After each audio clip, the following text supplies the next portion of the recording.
안녕하세요. 김 팀장입니다. 우리는 낙찰이라는 간절한 소망을 가지고 입찰을 보게 됩니다. 그래서 사소한 거 하나라도, 작은 거 하나라도 낙찰이라는 부분과 연관이 있다면 그 부분을 조금이라도 고민하고 연구해야 된다고 생각합니다. 제가 분석 업무를 처음 시작했을 때 낙찰에 대한 여러 고민들이 많았었습니다. 그래서 여러 가지 기준을 놓고 여러 시뮬레이션을 통해 검증을 하는 과정이 있었습니다. 그렇게 13년 동안 분석 업무를 하면서 오늘의 주제인 언제 입찰을 보는 게 확률이 가장 높을까? 라는 부분을 놓고 고민이 많았었습니다.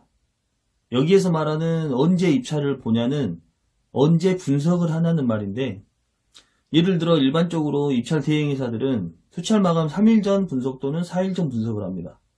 왜 이런 주기를 두고 분석을 하는지는 사실 저도 잘 모르겠습니다. 쉽게 생각했을 때는 고객님들이 입찰을 볼 수 있는 시간적 여유를 주자, 이 정도만 생각을 했었죠. 처음 분석을 시작한 13년 전에도 다들 그렇게 했고 그 전에도 다들 그렇게 했기 때문에 관례처럼 그렇게 하게 된 거죠. 낙찰 순수료 프로테이스처럼 말이죠. 그래서 저는 고민했습니다. 언제 분석을 하는 게 낙찰 확률이 가장 높을까? 저는 늘 저의 생각을 주관적으로 판단하지 않습니다. 어떤 근거와 검증된 팩트, 그리고 결과 분석을 통해 항상 검증을 합니다. 제가 결론 내린 부분은 이렇습니다. 지역 면허별로 다르고, 시즌 공고별로 다르고, 관내 도내별로 다르다. 결국은 제가 수많은 검증을 했지만 모두에게 다 높은 낙찰률은 나오지 않았습니다. 하지만 지역 면허 기준, 시즌 기준, 관내 도내 기준, 세부적으로 기준을 정해놓고 하면 확실히 차이가 있었습니다.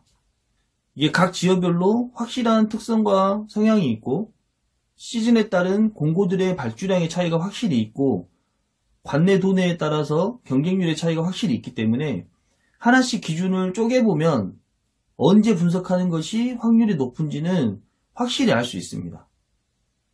그런데 그 자료에 대한 양도 많고 이게 제 낙찰 노하우의 일부이기 때문에 모든 것을 다 얘기해 드릴 수는 없지만 몇 가지 말씀드리면 대충 감이 오실 거라 생각합니다. 첫 번째는 발주처가 발주하는 발주 주기입니다. 보통 발주처에서 발주를 하는 주기들이 있습니다. 예를 들어 월요일날 개찰되는 공고가 있다면 다음 공고는 수요일날 개찰되는 공고를 발주합니다. 이런 식으로 3일간의 간격을 두는 거죠. 그렇다면 언제 분석하는 게 확률적으로 가장 높을까요? 이런 경우는 월요일 개찰건의 결과를 모두 보고 분석하는 게 확률적으로 높습니다. 이렇게 얘기하면 이렇게 얘기할 수 있겠죠. 그럼 무조건 전날 분석해야지 라고 말이죠. 그건 반은 맞고 반은 틀리다고 할 수 있습니다. 이 부분은 두 번째에 제가 자세히 설명드리겠습니다. 다시 본론으로 돌아와서 발주처의 발주 주기를 파악하고 분석하는 것은 매우 중요합니다. 사실 이 부분은 분석 경력자들도 생각지도 못했던 부분일 수도 있습니다. 사람마다 분석하는 개념과 사고가 다르기 때문이죠.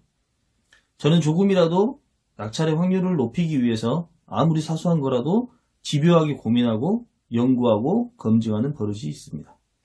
자, 그럼 두 번째는 전날 분석입니다. 전날 분석의 장점과 단점은 명확합니다.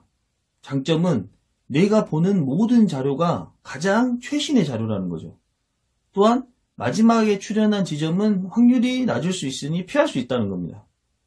반대로 단점은 마지막 출현한 지점을 이유 없이 무조건 배제한다는 겁니다.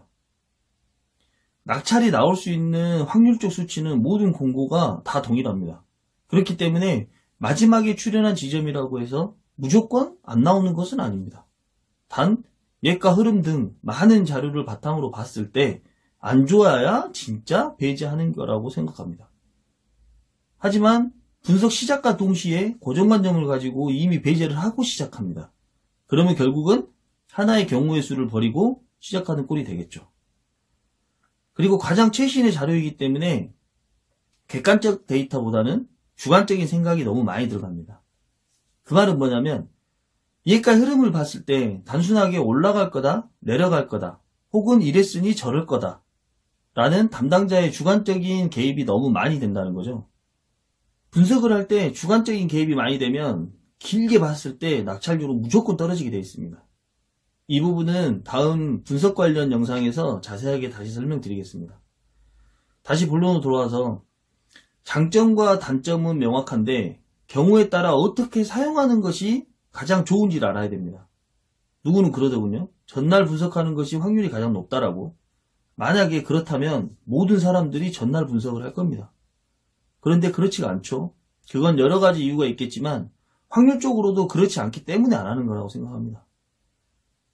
장점인 가장 최신의 자료라고 할지라도 결국은 같은 날, 같은 시간에 개찰되는 공고들이 한 건만 있을까요?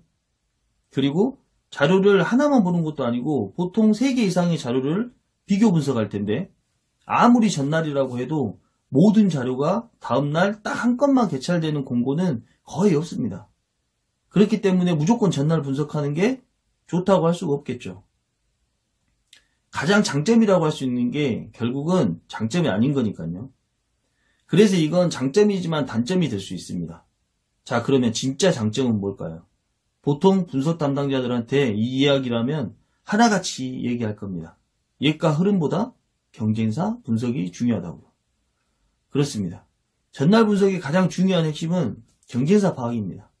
그렇다면 어떤 경우에 전날 분석을 하는 게 좋을지 감이 오셨겠죠? 자, 우리는 낙찰을 하기 위해서 수많은 시도와 경험을 하게 됩니다. 하지만 모두 아시겠지만 낙찰에는 정답이 없습니다. 그렇기 때문에 단 1%라도 확률적으로 높은 선택을 할 수 있다면 그게 뭐든지 무조건 해야 되고 그 1%들이 쌓이고 쌓여서 결국은 낙찰이 만들어지고 꾸준한 낙찰을 할 수 있는 거라고 생각합니다. 우리는 분석이라는 이름으로 수많은 자료를 비교하고 연구하면서 결과 분석을 통해 검증하고 확증하면서 엄청나게 많은 경우의 수를 기억하고 활용합니다. 그렇게 꾸준한 낙찰을 만들어가고 있습니다. 전자입찰은 노력의 산물입니다. 단 1%의 확률이라도 계속 쌓으면 결국은 100%가 될 수 있습니다. 구독과 알람 설정 해주시면 각종 팁과 노하우를 꾸준히 영상으로 공유하도록 하겠습니다. 오늘도 시청해주셔서 감사합니다.